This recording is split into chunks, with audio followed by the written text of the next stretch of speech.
പലസ്തീനികളെ പുറത്താക്കി കെട്ടിടങ്ങൾ ഇടിച്ചു നിരത്തി ഗാസയുടെ മണ്ണ് തൂക്കി വിൽക്കുമെന്ന് ഇസ്രായേൽ പ്രഖ്യാപിച്ചിരിക്കുന്നു.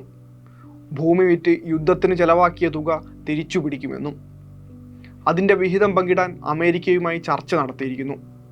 ഗാസയെ ഇടിച്ചു നിരത്തി കടൽത്തീര വിനോദസഞ്ചാര കേന്ദ്രമാക്കുമെന്ന ട്രംപിൻ്റെ പ്രഖ്യാപനവും ഇതോടൊപ്പം ചേർത്തു വായിക്കണം.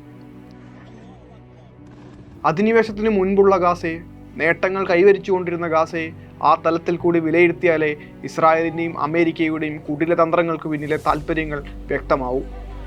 ഗാസയുടെ ഭൂപടം തന്നെ മാറ്റി വരയ്ക്കാനാണ് നീക്കം. വലിയ ഭൂപ്രദേശങ്ങൾ ഇസ്രായേലിൻ്റെ അധീനതയിലാക്കാനും.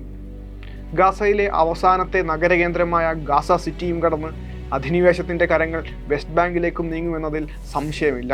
ഇസ്രായേൽ അധിനിവേശത്തിന് മുൻപ് ഗാസ സിറ്റിയിൽ മാത്രം ഉണ്ടായിരുന്നത് 36 ആശുപത്രികളായിരുന്നു. അതായത് 60,000 പേർക്ക് ഒരാശുപത്രി എന്ന തോതിൽ. 52-ലധികം സാംസ്കാരിക കേന്ദ്രങ്ങൾ ഗാസയിൽ മാത്രം ഉണ്ടായിരുന്നുവെന്നും കണക്കുകൾ സൂചിപ്പിക്കുന്നുണ്ട്.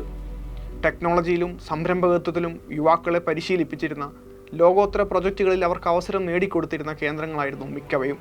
വിദേശത്ത് ഏറ്റവും കൂടുതൽ സാക്ഷരത നേടിയ അറബ് സമൂഹവും പലസ്തീനികളായിരുന്നുവെന്ന് കാണാം. മെഡിസിൻ, എഞ്ചിനീയറിംഗ്, സാമ്പത്തികം തുടങ്ങി വിവിധ മേഖലകളിൽ വൈദഗ്ധ്യം നേടിയവരായി ഉണ്ടായിരുന്നത് നിരവധി പലസ്തീനികളായിരുന്നു എന്നാണ് അറബ് അമേരിക്കൻ ഇൻസ്റ്റിറ്റ്യൂട്ടിൻ്റെ റിപ്പോർട്ട്. ബധിരർക്കായി പ്രവർത്തിച്ചിരുന്ന അത്ഫാലുന സൊസൈറ്റി പോലെ പ്രത്യേക ഭിന്നശേഷി സൗഹൃദ കേന്ദ്രങ്ങളും ഗാസയിലുണ്ടായിരുന്നു. ഈ കേന്ദ്രങ്ങളിൽ പ്രവർത്തിച്ചിരുന്നതും 55%-ലധികവും ഭിന്നശേഷിക്കാർ തന്നെ. സയനിസ്റ്റ് ഭീകരർ ലക്ഷ്യമിട്ട കാലം തൊട്ട്, അതായത് സാമ്രാജ്യത്വ സയനിസ്റ്റ് വാഴ്ചയുടെ 7 പതിറ്റാണ്ടുകാലം ഈ ഭയത്തിന് നടുവിലാണ് പലസ്തീനികൾ കഴിയുന്നത്. ബോംബുകളും മിസൈലുകളും നിത്യജീവിതത്തിൻ്റെ ഭാഗമായി മാറിയ പലസ്തീൻ ജനത ആ ഭയത്തിൻ്റെ നടുവിൽ കെട്ടിപ്പടുത്തതാണിതെല്ലാം. സ്വന്തം മണ്ണ് വിട്ടുകൊടുക്കാതെ അവർ പോരാടി നേടിയതാണ് ജീവിതവും വിദ്യാഭ്യാസവുമെല്ലാം. അതിനെയെല്ലാം ഇല്ലാതാക്കി ഗാസാധിനിവേശത്തിലൂടെ ഇസ്രായേലും അമേരിക്കയും ലക്ഷ്യമിടുന്നത് പലസ്തീൻ്റെ മണ്ണും ജീവിതവും സ്വപ്നങ്ങളുമാണ്.